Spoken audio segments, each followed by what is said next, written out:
Tunisia. Live. Be informed, be involved. I first got interested in Tunisia a few years ago when I was a fellow for the House Foreign Affairs Committee in Washington, D.C.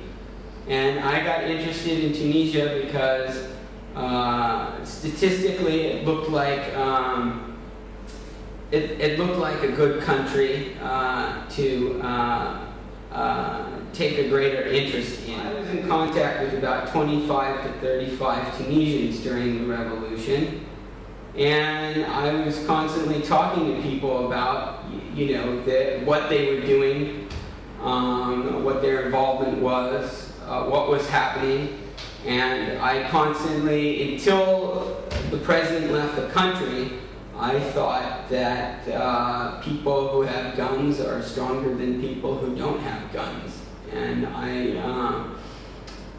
didn't think that a revolution would happen so quickly. I felt that it would happen, but not when it did. So I was kind of shocked. So on the surface, you think that there's change. But at the same time, there are entrenched people in the society who are resisting change in the other direction. And I'll give an example. When I was here during October of 2009, I saw a commercial for Ben Ali's campaign on Nesma TV, and it was produced by Kouichi and Kouichi.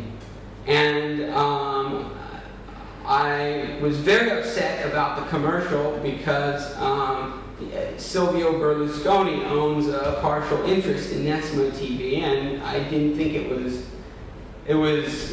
right that a television station owned by a European prime minister should be running a commercial for a dictator. I thought it was really wrong. I don't know how that's going to change, but you still feel like a lot of the entrenched people who have power of the media and power of also the police force and power of and the money is power in this society, are still the same people.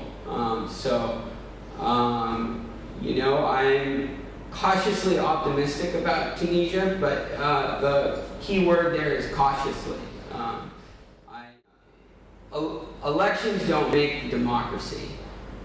You have to create a tradition of having elections in a free society in order to be a democratic country. And the first elections are never a telling sign of what the country is going to look like. You look towards the second, the third, the fourth elections to understand how the country is going to develop. There's foreign influence, there's foreign design in this kind of construct in Tunisia. And this is the big barrier that the Tunisian people are going to have to overcome if they want to truly be an independent, democratic, and free society. I feel like Tunisia is kind of a consumer society. It's kind of not yet it's got smart and intelligent people, but they leave Tunisia to do jobs that involve innovation and creation and production of things. I feel like Tunisia right now is kind of an 11 million person consumer market for French products, and I feel like the French want to keep it that way. I think foreign investors are looking at Tunisia and they're saying wait and see for so many reasons. And I think right now it's kind of, that's kind of a good approach. I hope that Tunisia becomes a center of innovation for North Africa. Of course, it depends on what happens with neighboring countries also. how Egypt develops, how Libya develops. I think Tunisia will be a model and be ahead of Egypt and ahead of Libya, but still Tunisia is not.